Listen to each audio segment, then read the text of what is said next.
In this video, I'm going to give you guys a bunch of tips and tricks that I wish I had known at the start of my gameplay with Hogwarts Legacy. So this won't really include any spoilers, too bad. It's mainly just things that just tons of tips and tricks that will make your life way easier, or things that you should know but maybe you don't realize. The first tip that I have is about Revelio. So first off, you can use Revelio while on your broom, and it shows where all the icons are around you, which is extremely helpful. But also, what's even more helpful than just that, so that's like the first tip. This next tip is that Revelio, the way that this works is that it actually activates continuously for a period of time. So you would think that you scan and then it's done, but actually it will keep scanning while you're moving. So like the whole thing lasts like 5 seconds or something, and if you enter the range of something that will be revealed, like those bushes over there, it may not appear at first, and then it will like once you get closer to it. So Revelio, and it's not there, but if I run up to it while Revelio's active, it will start lighting up. So it's not a one-time scan, it's a continuous field around you for like 5 seconds. And that seems like trivial, but it's actually so helpful. And the more you play the game, you'll realize why that's so helpful. Especially because you can be on your broom, and you can fly around on your broom and just spot things, basically, because of it. The next tip I have for you is about finding field guides. So when you go to Hogsmeade or Hogwarts, the field guides are not on the map. Now, you can spot them by using Revelio, and you'll see them appear like that, but they appear for such a short time that it's hard to actually notice them unless you've basically already found them. You don't know where to look. So one thing that's important is when you're far away and you can't see it, if you listen very closely, you'll hear a bell ring. If you hear that bell will be louder and louder the closer you get to a field guide. So if I go over here, you'll notice it sounds far away and quiet.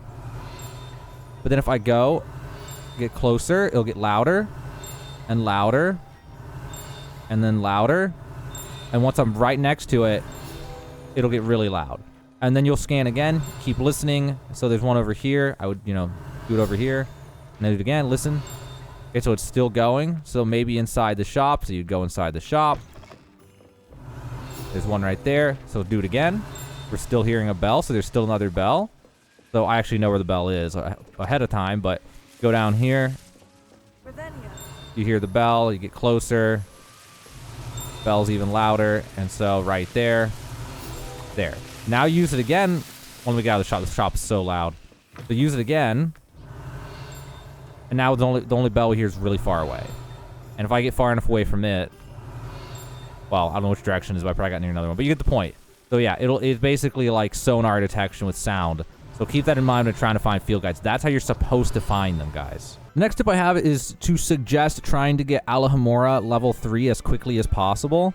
So at some point in the story, around level 12 or 14 or something like that, you'll get a side quest about something about some guy with something about moons, and you'll do that, and you'll meet Professor Moon, and you'll get alohomora. And then, after that, it might have been a main story quest, actually, I don't remember. But either way, it's something with Professor Moon, and you'll get alohomora. Then after that, there's this quest, follow-up quest, to return with Demiguise Moons to get, to level up alohomora to level 2. And then after that, you need 13 more to get alohomora level 3. And I would recommend doing this early. You can get 9 of them throughout Hogsmeade, although you'll need level 2 alohomora to get all of them here. You'll be able to get 10 in Hogwarts, and the easiest ones to get are going to be going to all the Hamlets on the map. Each of the Hamlets have one Demiguise statue, and so you can go around and get like 9 different ones. I have a video on that if you want to check the description of this video, and it has a guide on how to get all the ones you need in order to get that leveled up. But if you get leveled up early, you won't have to backtrack. Instead, every time you see a level 3 door, you can just open it and get what's inside and not worry about coming back later. So I'd recommend doing that early rather than later if you get the choice. The next one is a suggestion with talents. So one thing that I highly recommend doing is going to core and getting spell knowledge 1, at least number 1, if not level number 2 and number 3, because what these do is let you have spell sets. And because of how many spells you'll be getting later on in the game, it'll make your life way easier to have spell sets. So I don't know what the controls are for PC, but you're going to hold, like, you see between all the buttons it says right trigger, hold right trigger, and then I can use the D-pad to select the 2 different ones I have, and eventually you can have all 4, and then you can pick a second one. So I could have one where it just has damaging spells on it, and then my other one could actually have the variety in case I need to break shields on somebody or something like that. And that is super, super helpful, because then I can be sitting here casting Levioso, Depulso, cast this one, and then just press right on the D-pad to swap to my all damage one, and then use all my damage spells. Swap back, break someone's guard with this one, or break with that. So that's something that if you didn't know that exists in the talents, now you know, and you definitely should get it. It's one of the most important things to get as far as talents. The next tip I have is I recommend actually using this gear shop. So there's this gear shop in Hogsmeade called the Gladrags Wizardwear that you'll learn about pretty early on in the game. And you can go here to buy gear. Specifically, it's an easy way to buy up legendary gear that's close to your level. So I recommend using the gold farm I have in the description of this video if you need gold, and then just going here every few levels and just buying up some legendary gear. You can also reset the shop by waiting 5 times in a row if you need to refresh the shop and get more legendary gear. But doing this to keep up with your gear will make combat easier. It'll make it easier to play the game. Just everything will be easier if you buy gear at your level. Even if you just buy the blue gear, it's going to help you a ton. Just make sure you have gear at your level so you actually get your full offense and defense. Another thing I recommend is once you get your broom in this game, to talk to the guy you get the broom from. This guy, he's over in Hogsmeade at this shop that opens up when you do that quest to get the broom, which is Sporting Needs. And he gives you a quest line where he wants you to compete in races and then come back. And then you can wait and then come back again, and he'll let you upgrade your broom. Doing this early rather than later will make your life way easier, because it'll make your broom faster and be able to use its boost for longer, which just saves you time in the long run by traveling faster. So I highly recommend going to this guy and doing his quest line whenever you can and get those 3 broom upgrades as early as possible. The next tip is comboing spells. So there's an insane number of spell combos in general with certain enemies and things, and just paying attention to it and learning them is super helpful. Like Dugbogs, for example, when they go to use their tongue, you can use Leviosa to hang them by their tongue and then slice them, and it does like a super crit that usually just one-shots them. So that's just one example of something that you can do as a spell combo, but there's all sorts of spell combos, including Levioso and then Repulso to throw them into objects and things. There's just all sorts of different combos for you to learn.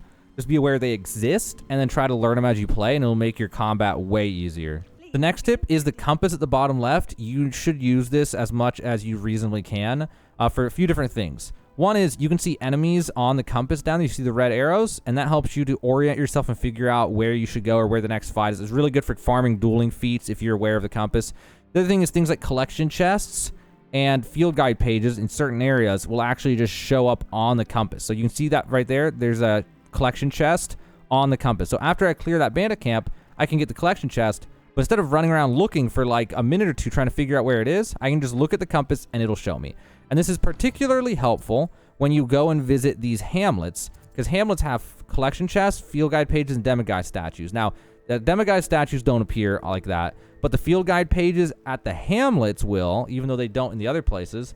And the collection chests at the hamlets will also appear on the compass. So be aware that those things are on the compass, enemies in the compass. Use the compass a lot. The compass at the bottom left of your screen is extremely helpful in a lot of ways in this game. All right, so speaking of these bandit camps, something you should know about is once you unlock the ability of traits, it's after the elf, the knapsack, and whatever quest, you'll get the room of requirement is what it's called, and you'll get a loom. Once you have the loom, you'll be able to put traits on your gear. So you see this has Binding 3, increases my damage with Petrificus Totalis, and things like that. Okay, well, once you have traits unlocked, you can go to these bandit camps on the map. So here's a bandit camp, here's another bandit camp, here's a bandit camp that I completed. So that's like, you know, you look around, there's bandit castles, there's medium bandit camps and small bandit camps. And that's what that collection chest is in the bandit camp. Any collection chest from a bandit camp will only have a trait. And that trait is random, so you can actually save scum it too. You can save your game before looting it, and then loot it, and then load the game if you don't like it, and do it until you get the trait that you want. Although some bandit camps won't have every trait, so if you want, you can check out my trait guide in the description of this video, and it has much more detail about how to farm the traits that you want. Concentration 3 and Binding 3 and, you know, different things for how to get the different ones. But getting them early rather than later is huge, because they do have a significant effect on your damage output and stuff if you get number 3 especially. So getting those early will just make your life way easier, especially on higher difficulty levels. Another thing that I strongly recommend is doing challenges as you go instead of coming back later. It will make the game more fun for most of you. So challenges is how you level up. The only way to level up in this game is completing challenges. So getting different things like when you see the balloons popping or you see a landing platform, go for it. or combat ones with, doing the dueling feats as you play the game instead of ignoring them. Because if you ignore them, then when you get to the end of the game, you'll have to be a higher enough level to do the final quests, and you'll just have to go back and do them anyway. So it will be more fun in the long run if you try to do these challenges as you go instead of just doing them at the very end. It's generally going to be a smarter idea. So like dueling feat at the bottom right, disarm a poacher executioner as they prepare their blast attack. So like just doing these as I go and then farming different enemies and just trying to actually mix and match what I'm doing with my activities instead of just main story will definitely make the game more fun in my opinion. And on that same note, something that I also recommend, a huge tip for this game, generally for most of you, you will have more fun if you just let yourself get lost in the side quests. So like if you're one of the people and you're trying to just do all the main story ones, I would highly recommend, unless you really hate dialogue in this game and stuff, I would highly recommend just letting yourself get lost in side quests. Just go do all these quests, or just do a bunch of them, then do main story, do some of them, do main story, or something sounds interesting, go ahead and do it. Let yourself do that, and generally you will enjoy the game more if you're already enjoying it. It is more fun to do it that way than just the main story. This game has a lot of good voice acting and little plots and subplots and things, so it can be fun if you're enjoying the game to just let yourself get lost. It will be more fun that way for most players. Okay, so next up, I want to talk about stealth. Stealth is something that if you've been ignoring, especially on a higher difficulty, you should not be ignoring stealth. You'll get this pretty early on in the game, and there's talents you can get that I highly recommend getting. There's only 4 talents. You get like 35 talent points in this game. It's not enough to get everything, but you might as well get the 4 stealth ones. It makes stealth just 10 times better. Like there's so much, it makes it much harder for them to detect you. And stealth is totally broken in this game, and depending on which way you like to play the game, stealth can be a ton of fun, because just being able to assassinate people can make things a lot easier. Like that. So it can make fights easier. It can make impossible situations a lot easier by thinning people out, or just by beating the game faster, because honestly, stealth has the potential to be faster than normal combat for farming enemies. Like that. Oh, I'm gonna enjoy this. Or like this. So you can see that would have taken a significantly longer amount of time without stealth. Stealth's actually super OP. So if you like stealth, definitely look into using it early rather than later. It'll make your whole life so much easier in this game. It's really strong to use, and it's really fun to use, honestly. Another tip is it's really fun to use potions and things. I would recommend trying to actually get into the whole potion side of the game. If you can, if you have the money for it and things, if you want to, craft yourself, getting this stuff. Ignoring it, honestly, is missing out. Like, it can be a lot of fun to buy the recipes and then go get ingredients when you're out, craft potions, and use them. Like Thunder Brew, for example, is an extremely strong potion. Super fun to use. There's a lot of fun potions to use. You can use talents to, make potions last longer and things. There's talents you can get and stuff. And ignoring the potions is honestly, like, depending on what type of player you are, it may just make more sense to ignore them. But letting yourself indulge in them, and also the items like the throwing cabbage and stuff, can actually be a ton of fun. And I'd recommend letting yourself indulge in it, because it can make your gameplay more dynamic and more fun. And just to show you what I'm talking, give you a taste of what I'm talking about, Thunder Brew, for example, it's just fun to use these things if you actually will let yourself do it. So you can just go in and just use the, Thunder Brew. And it actually does a crazy amount of damage and stuff. So you could just run around and it'll just like damage enemies for you. I picked a really awkward time to use it though. I thought there would be more enemies in here.